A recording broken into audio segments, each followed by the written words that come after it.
শিব দুহিতে তপময়ী মাতো বসুধা কণ্ঠহার। ইন্দ্র মায়াতে পুরুরূপ ইয়তে। পরমেশ্বর মায়ার দ্বারা বহুরূপেই দৃষ্ট হন। তাছাড়া ঋতং পিবন্তৌ ইত্যাদি যে শ্লোকটি শুনিয়ে দ্বৈতানন্দজি দ্বৈতবাদ সমর্থন করতে চাইছেন, তিনি এবং অন্যান্য সব দ্বৈতবাদীদেরকে কথা স্মরণ করিয়ে দিতে চাই যে ওই মন্ত্রটি ভালোভাবে মনন করলেই তারা বুঝতে পারবেন যে ওখানে জীবাত্মা ও পরমাত্মা যে পরস্পর ভিন্ন এ কথা প্রতিপাদিত হয়নি, পরন্তু একই আত্মার উপাধিভেদে জীবাত্মা ও পরমাত্মা রূপে স্বরূপতই প্রতিভাসিত হয় মাত্র। কেননা একটু লক্ষ্য করলেই দেখা যাবে যে ওই শ্লোকে ভেদের সত্যতাবোধক কোনো শব্দই নাই।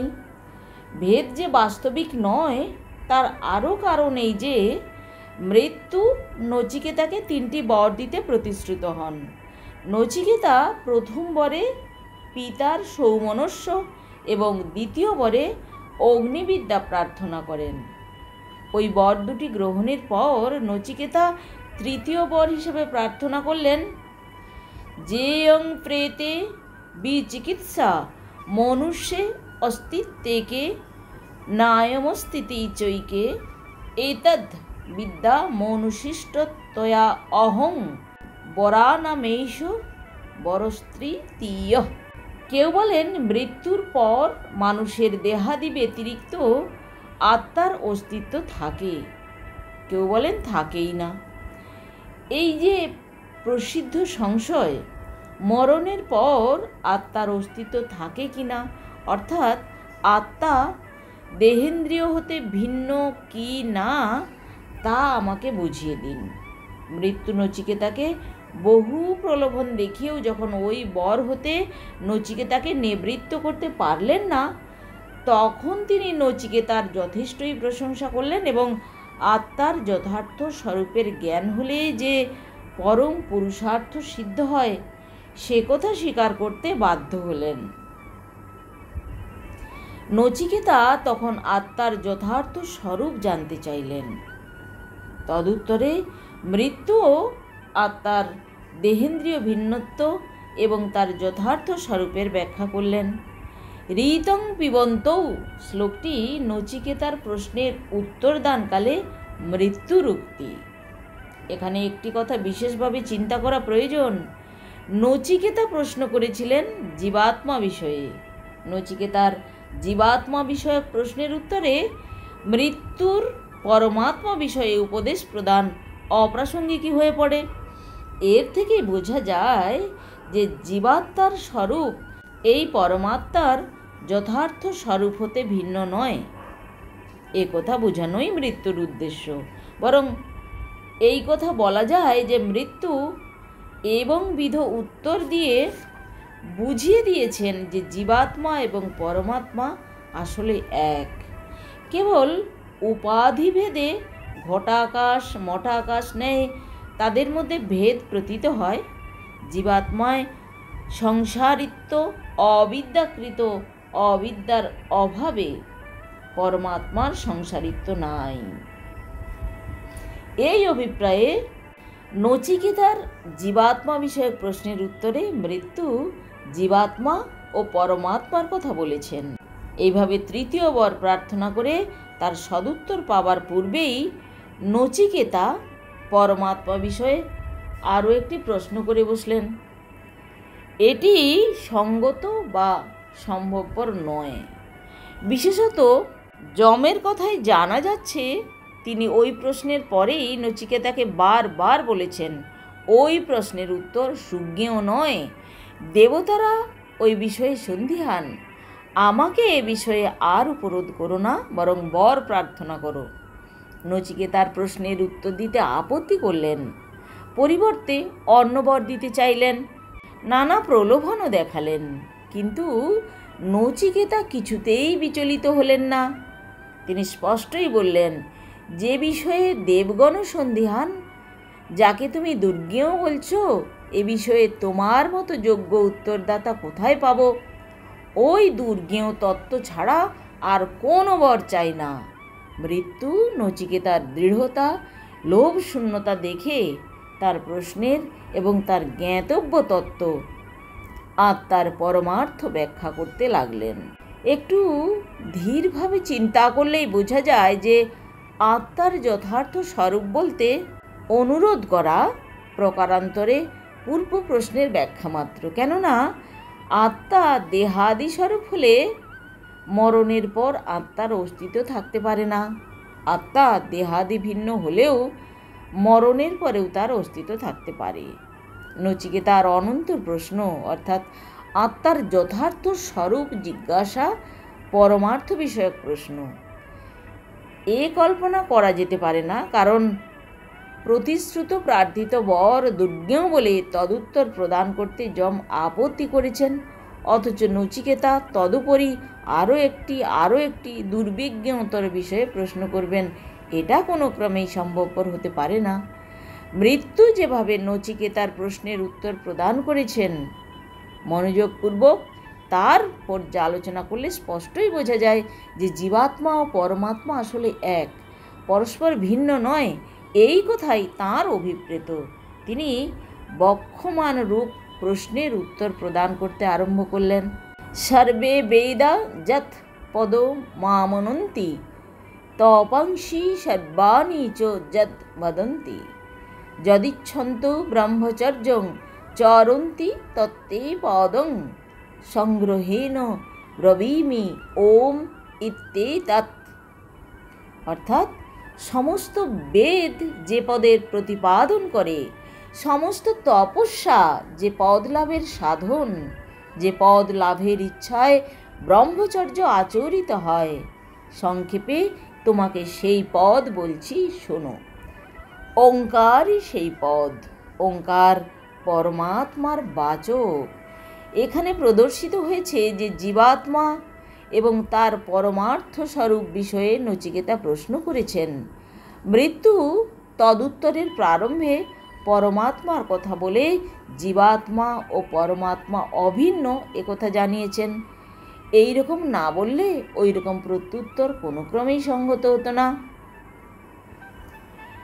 নচিকেতা জীবাত্মা বিষয়ে প্রশ্ন করে পরে তার উত্তর পাওয়ার পূর্বেই বরদানের অতিরিক্ত পরমাত্মা বিষয়ে আরেকটি প্রশ্ন করে বসবেন, এ কথাও অসঙ্গত।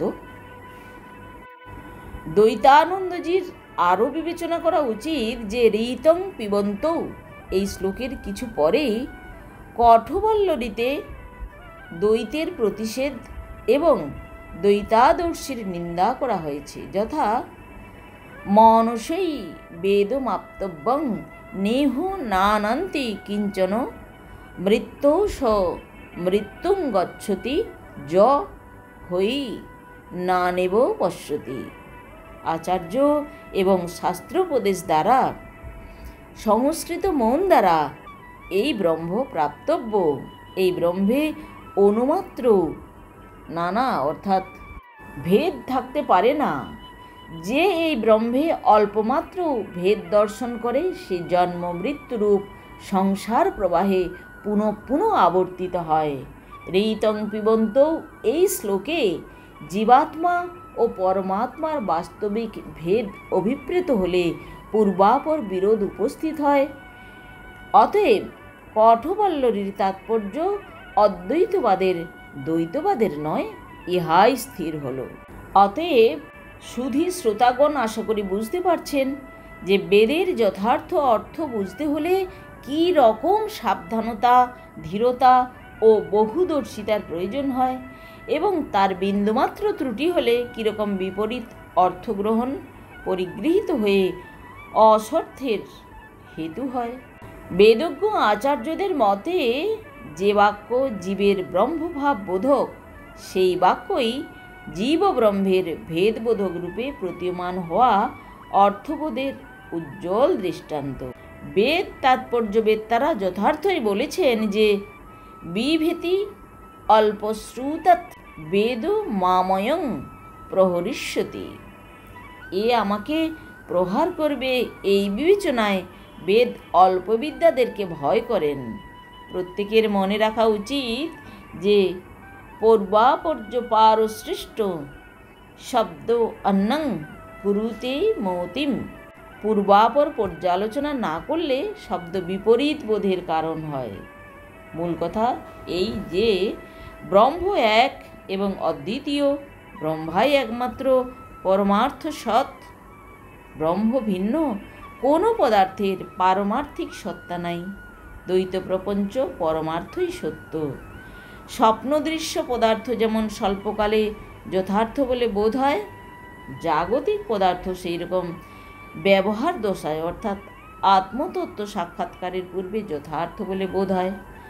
আত্মতত্ত্ব জ্ঞান হলে দ্বৈতের বিদ্যমানতা থাকে না। জ্ঞাতে দ্বৈতং ন বিদ্যতে। কাজেই দ্বৈতবাদী দিগের আপত্তি আপাতত রমণীয় হলেও উহা ভিত্তিশূন্য এবং অকিঞ্চিতকর। এই বলে বক্তৃতা শেষ হলো। সভামঞ্চ হতে নেমে আসতেই শাস্ত্রীজি দৌড়ে এসে আমাকে জড়িয়ে ধরে স্নেহ চুম্বনে ভরিয়ে তুললেন। আমি তাকে প্রণাম করে তার আশীর্বাদ প্রার্থনা করলাম। অদ্বৈতবাদের গহন রহস্য তথা ঋগ্বেদী যে তার উৎসস্থল এ কথা অনবদ্য ভাষায় অন্যান্য দিকপাল পণ্ডিতবর্গ এমন সুন্দরভাবে ব্যাখ্যা করলেন যে তা আমার হৃদয়পটে চিরকাল মুদ্রিত হয়ে থাকবে। তৃতীয় দিনের আলোচ্য বিষয় ছিল বৈরাগ্য মহিমা। সভাপতি ছিলেন স্বামী মহাদেবানন্দগিরি। প্রথম বক্তা সোনার ঘড়ি সিল্কের গেরুয়া পরিহিত জনৈক স্বামী সহজানন্দগিরি। শুনলাম ইনি মহামণ্ডলেশ্বর শ্রীমৎ স্বামী মহাদেবানন্দগিরির মন্ত্রশিষ্য। বহুতর শ্লোক অনর্গল আবৃত্তি করার পর রাজা ভর্তৃহরির বৈরাগ্য বিষয়ে গল্প জুড়লেন। একবার এক সন্ন্যাসী ভর্তৃহরিকে একটি সুমিষ্ট ফল উপহার দিয়ে বলেছিলেন যে ফলটি ভক্ষণ করলে যৌবন অটুট থাকবে। রাজা প্রেমবশত সেই ফল রানীকে খেতে দিলেন, কিন্তু রানীর একজন উপপতি ছিল। তার যৌবন যাতে অটুট থাকে সেই আশায় রানী ফলটি দিলেন উপপতিকে। ওই উপপতি আবার ভালোবাসত এক বারাঙ্গনাকে। সে ফলটি নিজে না খেয়ে সেই বারাঙ্গনাকে উপহার দিল। বারাঙ্গনা ফলের গুণ শুনে ভাবল, নিজের কলুষিত জীবনকে দীর্ঘতর করে লাভ কি? তার চেয়ে প্রজাবৎসল দয়ালু রাজা যদি ফলটি ভক্ষণ করেন তাহলে অটুট যৌবন শক্তির অধিকারী হয়ে তিনি আরও দীর্ঘকাল ধরে প্রজাদের মঙ্গল সাধন করতে পারবেন।